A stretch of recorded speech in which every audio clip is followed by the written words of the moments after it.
Bismillahirrahmanirrahim. Assalamualaikum warahmatullahi wabarakatuh. Alhamdulillahilladzi wa kafa. Wassalatu wassalamu ala nabiyil mustafa wa ala alihi wa sahbihi wa man wafa. Amma ba'du. Puji syukur marilah kita panjatkan kehadirat Allah Subhanahu wa taala atas berkah, rahmat dan juga nikmat-nikmatnya kita dapat belajar dan juga kita dapat menimba ilmu dalam lingkup dengan media yaitu pada YouTube. Mudah-mudahan ilmu yang kita sampaikan dan juga mudah-mudahan apa-apa yang kita sampaikan dapat bermanfaat untuk kita semuanya. Amin amin ya rabbal alamin.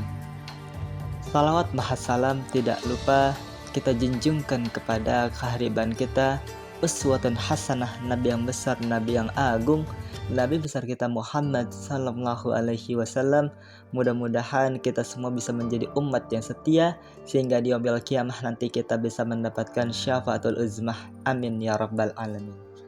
Baik, sebelum masuk ke dalam materi, jadi materi yang kita akan bawakan pada kesempatan hari ini dengan media YouTube ini adalah konsep awal tentang fenomena munculnya agama-agama di Indonesia oleh kelompok 1, yang mana kami beranggotakan dengan 4 orang, di antaranya yang pertama yaitu Girlis Nurhayati, kemudian Rizky Sya'bani, lalu Farhan Fahriza, dan yang terakhir adalah Afifa Nurhaliza.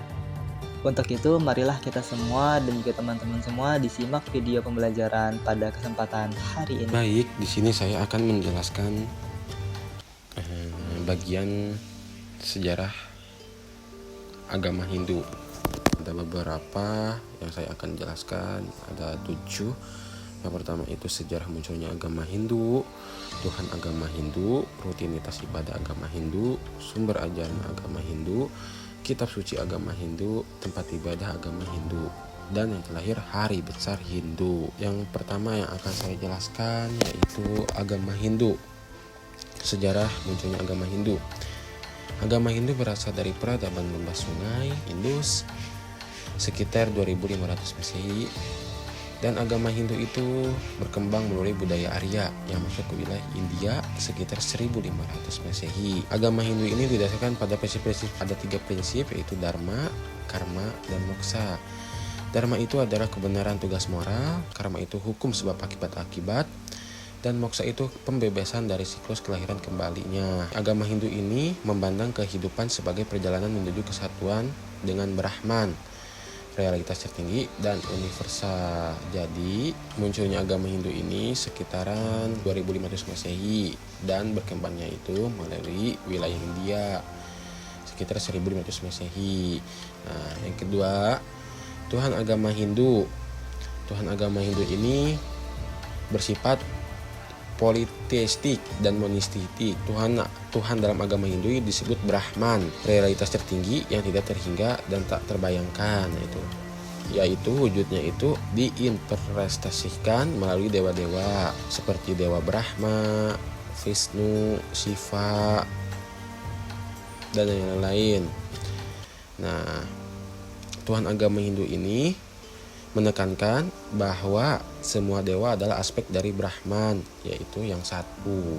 Yang ketiga, ada rutinitas ibadah agama Hindu. Nah, rutinitas agama Hindu ini bisa disebut dengan melalui puja-puja seperti menyembah, membaca kitab dan mengikuti ritual-ritual harian di rumah atau kuil. Yang keempat ini ada sumber ajaran agama Hindu. Sumber ajaran agama Hindu yaitu membaca dari kitab suci Veda yang dianggap sebagai wahyu ilahi, serta literatur tambahan seperti Upanishad, Bhagavad Gita, dan Ramayana, dan sumber lainnya termasuk tradisi dari ajaran para guru atau guru rohani. Nah, yang kelima ini ada kitab suci agama Hindu. Apa sih kitab suci agama Hindu itu? Nah, kitab suci agama Hindu adalah yaitu Veda yang terdiri dari 4 bagian yang tadi saya sudah jelaskan, yaitu ada Rig Veda, Vajur Veda, Sam Veda, dan Atharva Veda. Nah, selain itu kitab agama Hindu itu ada lagi seperti Mahabharata dan Ramayana. Nah, Mahabharata dan Ramayana ini juga bisa menjadi pedoman moral dan spiritual agama Hindu. Yang keenam itu ada tempat ibadah agama Hindu. Ibadah agama Hindu itu bisa disebut dengan mandir atau kuil. Mandir itu biasanya dihiasi dengan arka-arka atau dewa-dewa dan memiliki ruang utama untuk ngepuja-puja penyembahan yang terlahir. Itu ada hari besar agama Hindu. Ada beberapa hari besar agama Hindu itu ada yang bisa saya sebutin itu paling ada 5. Yang pertama itu ada Nyepi, seperti tahun baru Saka. Ada Diwali seperti festival cahaya untuk menghormati Laksmi. Yang ketiga itu ada Holi, yaitu seperti festival warna. Dan yang keempat itu ada Navaratri, seperti perayaan 9 malam untuk Dewi Durga. Nah, yang terakhir itu adalah Ganesha Chaturthi, seperti peringatan kelahiran Dewa Ganesha. Selanjutnya ada agama Buddha. Nah, di sini saya juga akan menjelaskan agama Buddha. Yang saya akan jelaskan yaitu dari sejarah munculnya agama Buddha, Tuhan agama Buddha itu siapa, guru agama Buddha, kitab suci agama Buddha, tempat ibadah agama Buddha, dan yang terakhir itu ada hari besar agama Buddha. Nah, ada 6 yang bisa saya jelaskan. Pertama itu ada sejarah munculnya agama Buddha. Agama Buddha ini didirikan oleh Siddhartha Gautama pada tahun 563 sampai 483 Masehi di India. Agama Buddha ini menekankan ada 4 kebenaran mulia, yaitu ada dukkha sebab, ada akhir dukkha, ada jalan mulia, dan anatta, yaitu adalah fokusnya adalah pembebasan dari dukkha, penderitaan melalui pencerahan. Yang kedua itu ada Tuhan agama Buddha. Siapa sih Tuhan agama Buddha ini? Tuhan agama Buddha ini tidak mengenal konsep Tuhan, yaitu sebagai pencipta. Fokusnya adalah pada hukum alam semesta yang biasa disebut dengan Dhamma, dan usaha individu untuk mencapai penyerahan yang bisa disebutkan dengan nirvana. Nah, yang ketiga ini siapa sih guru agama Buddha? Guru agama Buddha ini bisa disebut dengan Siddhartha Gautama. Nah, beliau dikenal sebagai Buddha Gautama adalah guru utama. Beliau juga bisa mencapai pencerahan di bawah pohon dan mengajarkan kepada umat-umat manusia yang beragama Buddha ini untuk membebaskan diri dari penderitaan. Nah, yang keempat ini ada kitab suci agama Buddha. Kitab suci agama Buddha yaitu ada Tritaka yang bisa disebut dengan 3 keranjang. Nah, 3 keranjang ini yang mencakup, yang pertama itu ada Vinaya Pitaka, Sutta Pitaka, dan Abhidhamma Pitaka. Nah, Vinaya Pitaka ini bisa disebut dengan peraturan untuk biksu dan biksuni. Sutta Pitaka bisa disebut dengan seperti kumpulan khotbah Buddha. Yang terakhir ini ada Abhidhamma Pitaka. Nah, Abhidhamma Pitaka ini seperti menganalisis mendalam tentang ajaran agama Buddha ini. Nah, yang kelima ini tempat ibadah agama Buddha. Tempat ibadah agama Buddha ini biasa disebut dengan vihara atau stupa. Nah, vihara ini digunakan untuk meditasi, belajar dhamma, dan ibadah bersama. Terakhir ini ada hari besar agama Buddha. Nah, hari besar agama Buddha ini ada 4, yaitu ada Waisak, Asada, Magha Puja, dan Katina. Nah, Waisak ini bisa disebut dengan memperingati kelahiran, pencerahan, dan wafatnya Buddha Gautama yang tadi sebagai guru agama dalam Buddha yang pertama. Nah, Asada ini hari pertama Buddha yang menyampaikan Dhamma. Nah, ada yang ketiga ini ada Magha Puja, yaitu memperingati pertemuan 1250 arahat dengan Buddha tanpa undangan. Yang terakhir itu ada Katina, yaitu hari persembahan jubah kepada para biksu setelah masa fasa. Agama Konghucu muncul di Tiongkok pada abad ke-6 sebelum Masehi berdasarkan ajaran Konghucu atau Kongzi. Nah, Kongzi ini lahir pada tahun 551 sebelum Masehi di negara Lu atau Tiongkok dari keluarga bangsawan. Ia menjadi guru dan mengembangkan filsafatnya yang kemudian direkam oleh murid-muridnya dalam kitab Lu Nyu atau kata-kata bijak Kongzi. Ajaran Konghucu sendiri sudah ada jauh sebelum Kongzi lahir, namun peran besarnya dalam menyempurnakan dan mengembangkan ajaran ini menjadikan tokoh sentral. Status resminya agama Konghucu ini di Indonesia pernah menjadi tidak pasti. Pada era Orde Lama, Undang-Undang Nomor 1 Tahun 1965 secara resmi mengakui 6 agama termasuk Konghucu. Namun, pada era Orde Baru, Inpres Nomor 14 Tahun 1967 membatasi ruang gerak agama non-Islam, sehingga status Konghucu ini menjadi ambigu.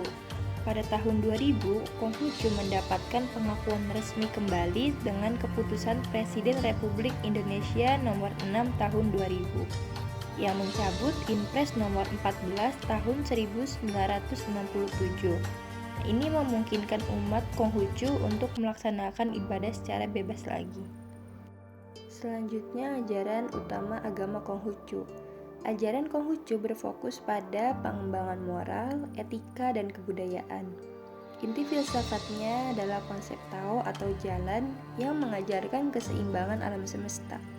Dan juga menekankan seperti yang pertama, Ren, yang diartikan sebagai kasih sayang atau kebajikan, yaitu mengembangkan kasih sayang dan kebaikan hati. Yang kedua yaitu Yi, yang artinya menjunjung tinggi kebenaran dan integritas. Yang ketiga Li, yang artinya menghormati norma-norma sosial dan kesopanan. Yang keempat ada Zong, yang artinya menjaga kesetiaan dan loyalitas. Yang kelima ada Hin, yaitu menjunjung tinggi kejujuran dan integritas. Yang keenam ada Tian, yang artinya mengakui kekuatan alam semesta yang lebih tinggi. Yang ketujuh ada Dao, yang artinya mengikuti prinsip-prinsip alam. Yang selanjutnya adalah kitab suci agama Konghucu. Yang pertama yaitu ada Lunyu atau kata-kata bijak Konghucu yang berisi kumpulan percakapan dan ajaran-ajaran Konghucu. Yang kedua ada Mengzi, yang artinya kata-kata bijak Mengzi yang isinya itu berupa kumpulan percakapan dan ajaran Mengzi. Yang ketiga ada Zongyong, yang artinya kitab kebajikan. Nah, kitab ini tuh berisi tentang kebajikan dan moralitas. Yang keempat ada Dao De Jing, yaitu kitab jalan dan kekuatan. Kitab ini juga berisi tentang filosofi Dao. Yang kelima ada kitab Sujing, yaitu kitab sejarah. Isinya itu tentang catatan sejarah Tiongkok kuno. Dan yang terakhir yang keenam yaitu ada kitab Sijing, yaitu kitab puisi yang isinya itu berupa kumpulan puisi kuno Tiongkok. Tempat ibadah agama Konghucu disebut kelenteng atau juga dikenal sebagai bio atau tokong di beberapa daerah. Kelenteng ini tidak hanya berfungsi sebagai tempat beribadah, tetapi juga sebagai simbol ajaran kepercayaan, tempat sumber ajaran spiritual, pusat kegiatan sosial, pusat pembauran kesenian, dan juga sebagai penanda sejarah perkembangan masyarakat Tionghoa. Selanjutnya ada beberapa hari besar dan perayaan penting dalam agama Konghucu. Hari besar utamanya diantaranya itu yang pertama Hari Raya Qingming, itu pada tanggal 4 April yang dipercayai untuk menghormati leluhur dan membersihkan makam. Yang kedua, hari lahir Konghucu pada tanggal 28 September, yaitu perayaan kelahiran Konghucu. Yang ketiga, Hari Raya Duanwu pada tanggal 5 Mei. Hari raya ini untuk menghormati leluhur dan memperingati kemenangan atas kejahatan. Yang keempat, Hari Raya Zongyuan pada tanggal 15 Juli. Nah, perayaan ini itu untuk menghormati arwah leluhur. Perayaan lainnya yaitu seperti Tahun Baru Imlek. Nah, itu tuh variasi tanggal yang berisi tuh perayaan lainnya seperti Tahun Baru Imlek, yaitu perayaan Tahun Baru Tiongkok. Lalu ada juga perayaan seperti Festival Lentera, yaitu pada tanggal 15 bulan pertama di kalender Tiongkok, yaitu perayaan cahaya dan kebahagiaan. Selanjutnya praktik dan ritual. Yang pertama yaitu meditasi dan refleksi, mengembangkan kesadaran spiritual. Yang kedua, ritual penghormatan leluhur, yaitu menghormati leluhur dan tradisi. Yang ketiga, pembacaan kitab-kitab suci ialah meningkatkan pengetahuan dan kesadaran. Yang keempat, mengikuti kegiatan keagamaan, yaitu berpartisipasi dalam kegiatan sosial dan keagamaan. Dan yang terakhir itu berpuasa dan bermeditasi, yaitu untuk mengembangkan kesabaran dan ketabahan. Agama Yahudi bermula dari tradisi Abraham, yaitu pada tahun 1800 sebelum Masehi. Nenek moyang bangsa Yahudi yang menerima janji Tuhan untuk mendapatkan tanah Kanaan. Keturunannya Yakub pindah ke Mesir karena kelaparan. Bangsa Yahudi menjadi budak di Mesir selama berabad-abad. Musa memimpin perjuangan kemerdekaan pada tahun 1200 sebelum Masehi, membebaskan bangsa Yahudi dari Mesir. Di Gunung Sinai, Tuhan memberikan Taurat kepada Musa. Bangsa Yahudi kemudian menaklukkan Kanaan, mendirikan kerajaan Israel dan membangun bait suci di Yerusalem. Kerajaan Israel terbagi menjadi dua pada tahun 1000 sebelum Masehi, Israel Utara dan Yehuda atau di sebelah selatan. Babel menghancurkan bait suci pada tahun 586 sebelum Masehi dan membuang bangsa Yahudi ke Babel. Raja Persia, Kirus, membebaskan mereka pada tahun 539 sebelum Masehi. Lalu Romawi kemudian menaklukkan Yerusalem pada tahun 63 sebelum Masehi untuk menghancurkan bait suci kedua kalinya dan memulai diaspora Yahudi. Ajaran utama agama Yahudi diantaranya yang pertama monoteisme, yaitu mengakui satu Tuhan, yaitu Tuhannya Yahweh atau Elohim sebagai pencipta dan pengatur alam semesta. Nah, yang kedua, kasih sayang dan keadilan, yaitu maksudnya untuk menghormati sesama manusia dan menjalankan keadilan sosial. Yang ketiga, perjanjian maksudnya ini perjanjian antara Allah dengan umat Yahudi untuk mematuhi hukum-hukum dan ajaran-ajaran.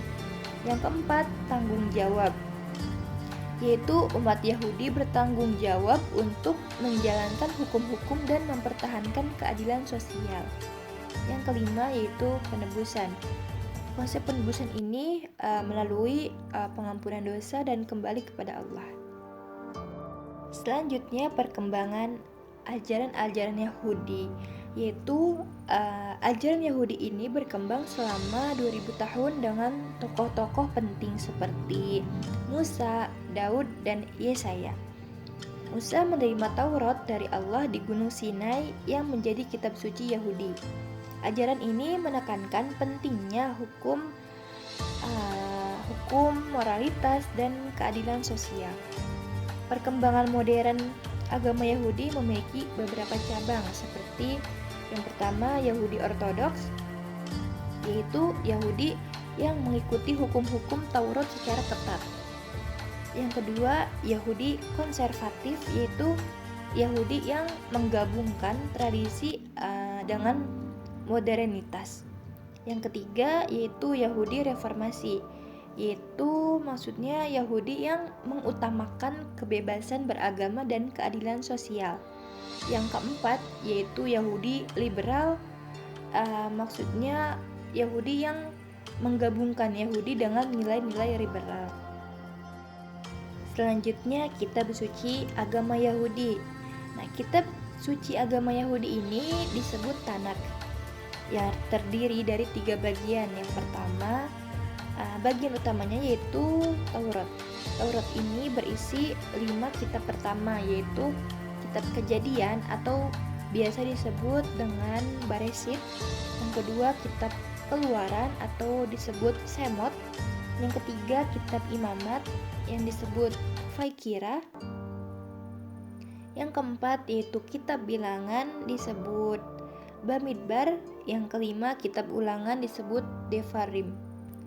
Bagian kedua yaitu kitab Nevi'im, yaitu kitab yang berisi tentang kitab-kitab sejarah dan kenabian seperti kitab Yosua, kitab Hakim-Hakim, kitab Samuel, kitab Raja-Raja, kitab Yesaya, kitab Yeremia, dan kitab Yehezkiel.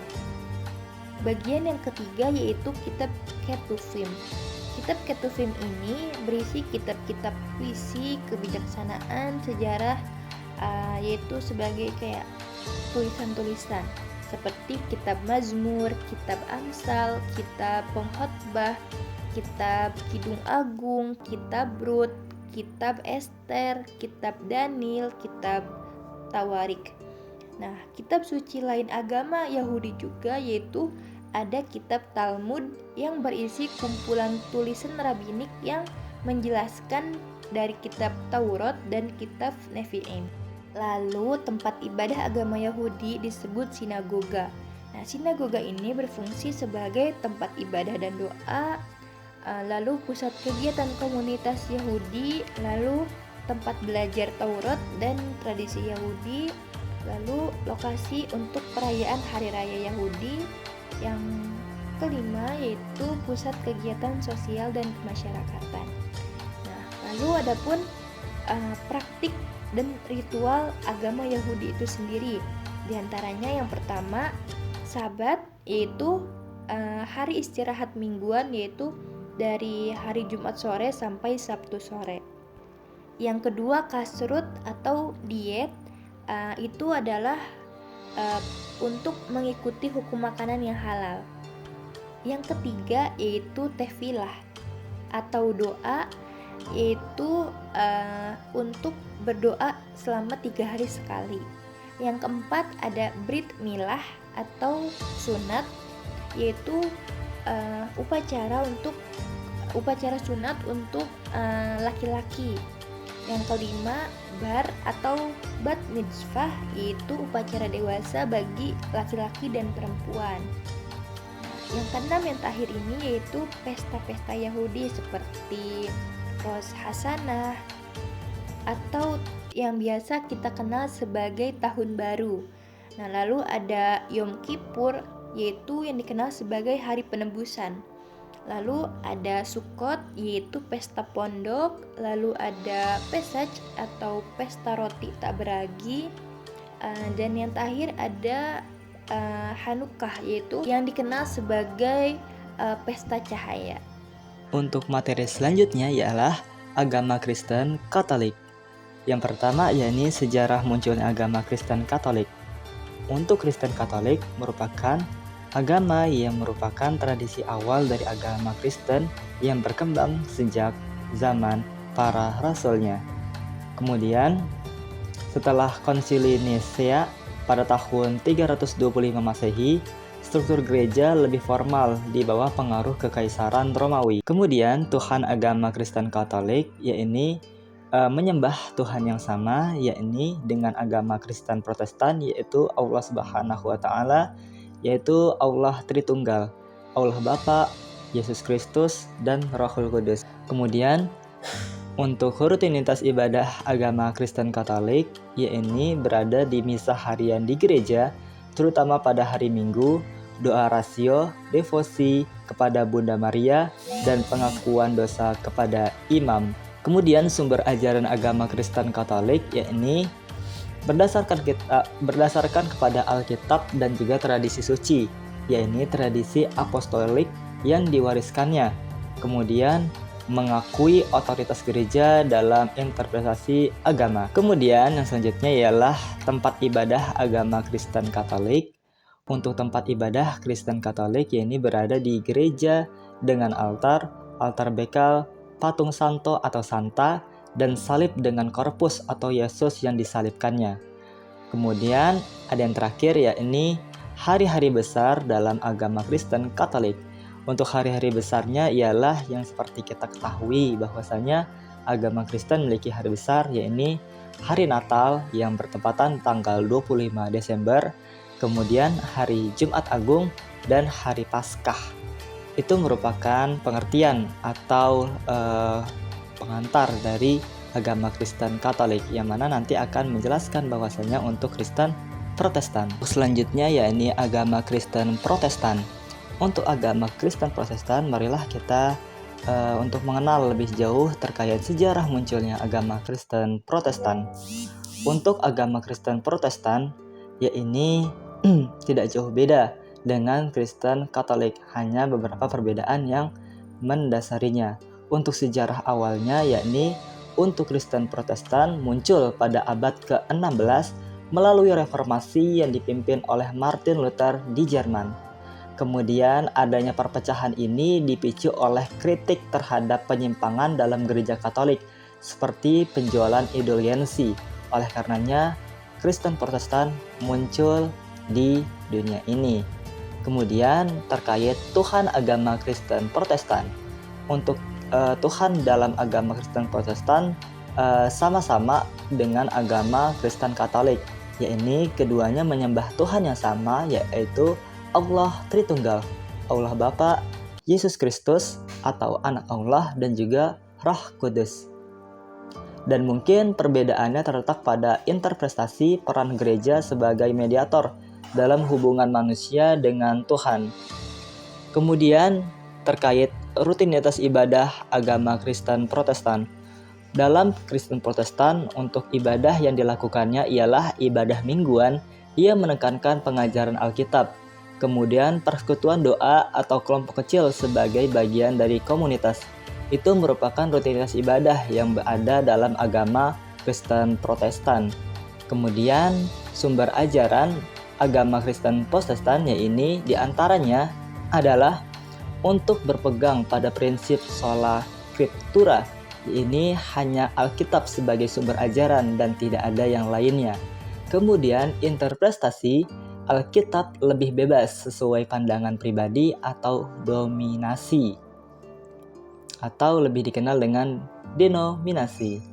Kemudian untuk tempat ibadah agama Kristen Protestan yakni berada di gereja yang lebih sederhana dibandingkan dengan gereja Katolik, dan biasanya tanpa patung atau ikon-ikon tertentu, dengan fokus pada mimbar dan juga Alkitab. Jadi tidak serumit atau tidak sekompleks yang ada dalam gereja Katolik, namun gereja Protestan lebih sederhana dan hanya memfokuskan atau mementingkan kepada mimbar untuk para imamnya atau untuk para pastornya untuk menyampaikan khutbah serta Alkitab yang ia gunakan.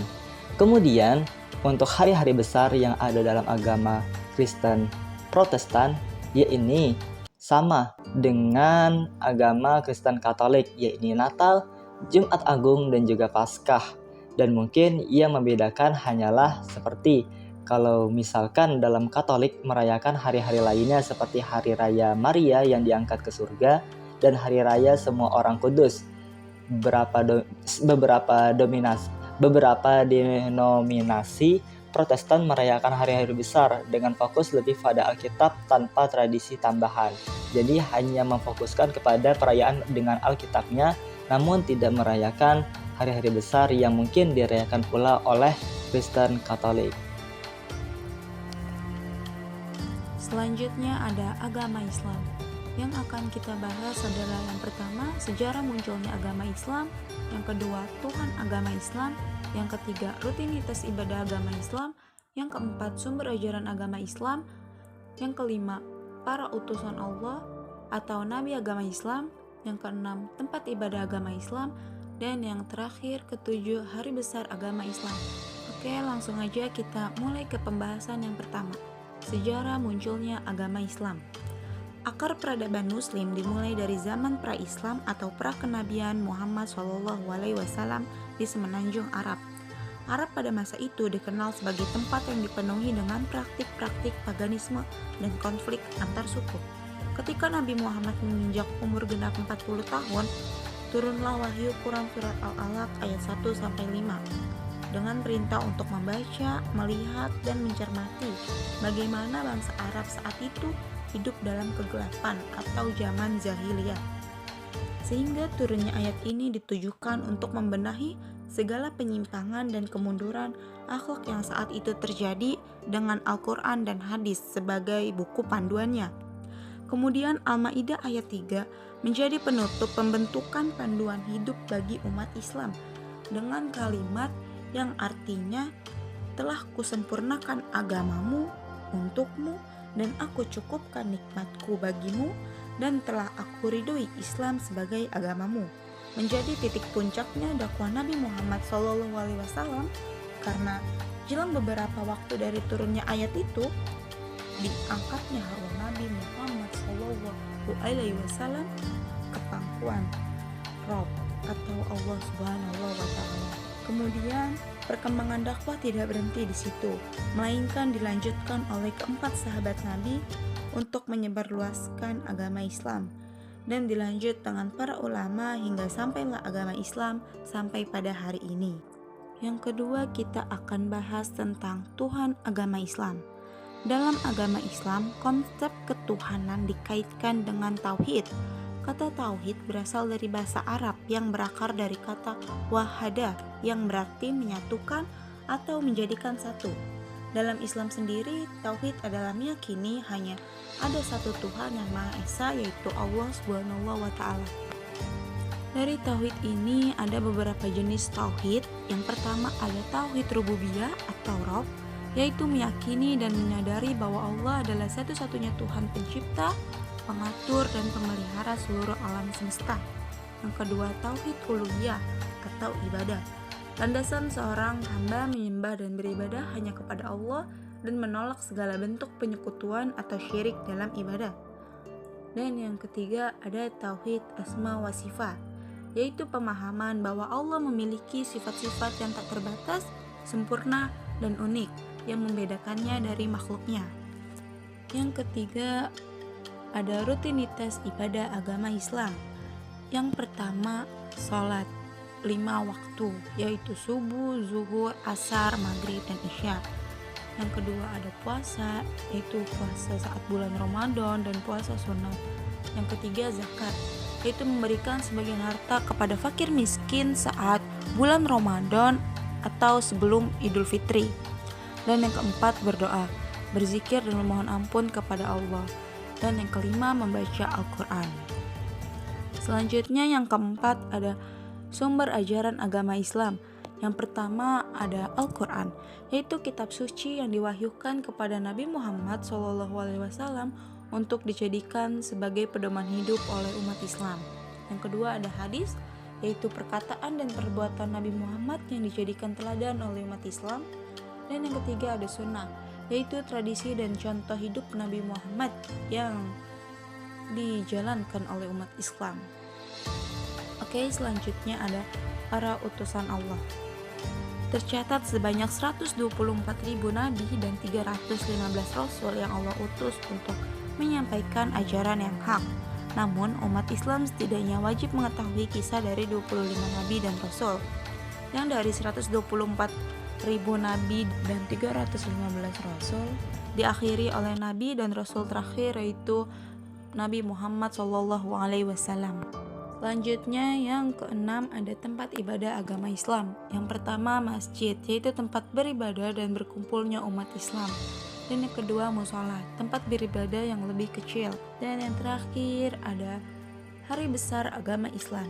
Yang pertama ada Idul Fitri, yaitu merayakan berakhirnya bulan Ramadan.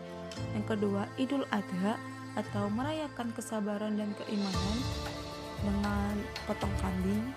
Yang ketiga Maulid Nabi, yaitu merayakan kelahiran Nabi Muhammad SAW. Dan yang keempat ada Isra Mi'raj, yaitu merayakan perjalanan Nabi Muhammad ke langit atau dari Masjidil Haram ke Masjidil Aqsa untuk menyampaikan perintah sholat 5 waktu untuk umat Islam. Yang terakhir ada agama Sikh.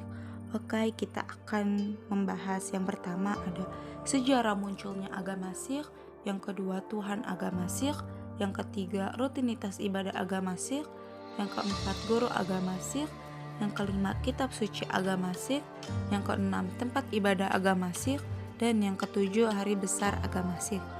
Oke, langsung aja kita mulai ke pembahasan yang pertama, yaitu sejarah munculnya agama Sikh. Agama Sikh didirikan oleh Guru Nanak pada tahun 1469 sampai 1539 saat ia berumur 30 tahun. Guru Nanak mengalami kejadian spiritual. Guru Nanak menjalani hidup zuhud setelah mengalami kejadian tersebut. Agama Sikh berasal dari anak benua Indo-Pakistan, lebih tepatnya di wilayah Punjab di India, dan sampai sekarang Punjab merupakan wilayah kediaman sebagian besar penganut agama Sikh. Menurut Mani, sebelum kedatangan kalangan Sikh dari Medan, sudah terdapat 2 gurdwara atau tempat ibadah umat Sikh di Jakarta, yaitu yang tertua di Tanjung Priuk dan Pasar Baru. Dan pada perkembangannya, Balwan Singh atau julukan yang diberikan mendonasikan tanahnya guna membangun gurdwara di kawasan Ciputat, serta Santok Singh dan Majar Kumar mendirikan gurdwara di daerah Ciledug, kota Tangerang. Penganut Sikh di Indonesia merupakan keturunan India, di mana 98% sudah kelahiran Indonesia. Sejak dahulu banyak warga Sikh keturunan Punjabi yang berprofesi sebagai pedagang dan tinggal di daerah Tanjung Priuk, Jakarta Utara. Karena kebutuhan untuk melaksanakan ibadah sesuai dengan keyakinannya dalam memeluk agama Sikh, maka umat agama Sikh pertama kali mendirikan rumah ibadah dan diresmikan penggunaannya pada tahun 1925 yang berada di Jalan Jepara 4, Tanjung Priok. Yang kedua ada Tuhan agama Sikh, yaitu Tuhan Waheguru, yang artinya satu, tidak terpisahkan dan tidak memiliki bentuk.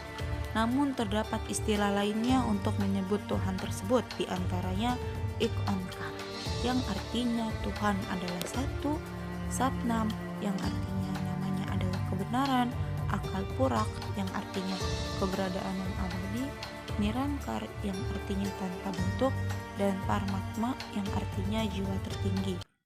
Oke, selanjutnya kita akan membahas rutinitas ibadah agama Sikh. Yang pertama itu ada ibadah sendiri, yang dimana berdoa di mana saja, membaca doa pagi atau Japji Sahib, sore Rehras Sahib, dan sebelum tidur atau Tirtan Sahila. Yang kedua ada ibadah bersama, yaitu menghadiri gurdwara, menyanyikan himne atau kirtan, dan mendengarkan ceramah atau kata. Yang ketiga mediasi, yaitu menggunakan mantra Waheguru untuk fokus. Dan yang keempat ada guru agama Sikh. Yang pertama itu ada Guru Nanak 1469 sampai 1539 yang merupakan pendiri agama Sikh. Yang kedua ada Guru Angad 1504 sampai 1552 yang mengembangkan konsep langar atau dapur umum. Yang ketiga Guru Amar Das 1479 atau 1574 yang mengembangkan struktur organisasi Sikh. Yang keempat ada Guru Ramdas tahun 1534 sampai 1581 yang membangun Amritsar dan Gurdwara Harmandir Sahib. Yang kelima ada Guru Arjan tahun 1563 sampai 1606 yang mengkompilasi Guru Granth Sahib. Dan yang keenam ada Guru Gobind Singh tahun 1666 sampai 1708 yang mengembangkan Khalsa atau komunitas Sikh dan guru-guru lainnya. Yang kelima ada kitab suci agama Sikh. Yang pertama Guru Granth Sahib, yaitu kitab suci utama yang berisi himne dan ajaran para guru. Yang kedua Dasam Granth, yaitu kitab suci kedua berisi karya Guru Gobind Singh. Yang keenam tempat ibadah agama Sikh. Yang pertama ada Gurdwara, yaitu tempat beribadah dan berkumpulnya umat Sikh. Dan yang kedua ada Harmandir Sahib, yaitu Gurdwara paling suci di Amritsar. Dan yang terakhir, yang ketujuh, hari besar agama Sikh. Yang pertama ada Vaisakhi, yaitu merayakan berdirinya Khalsa pada 14 April. Yang kedua ada Gurpurab, yaitu merayakan kelahiran Guru Nanak atau saat bulan November, Baisakhi, yaitu merayakan awal tahun Sikh, yaitu pada bulan April. Dan yang keempat ada Martyrdom Day, yaitu memperingati kematian Guru Arjan pada tanggal 16 Juni. Baik, maka dengan ini berakhirlah untuk presentasi kami dalam video pembelajaran pada kesempatan hari ini yang dibawakan oleh kelompok 1. Mudah-mudahan ilmu yang kita bawakan dan juga mudah-mudahan apa yang kita sampaikan dapat bermanfaat untuk teman-teman semua. Amin ya rabbal alamin. Sekian dari kelompok kami, kurang lebihnya mohon maaf. Wabillahi taufik wal hidayah. Wassalamualaikum warahmatullahi wabarakatuh.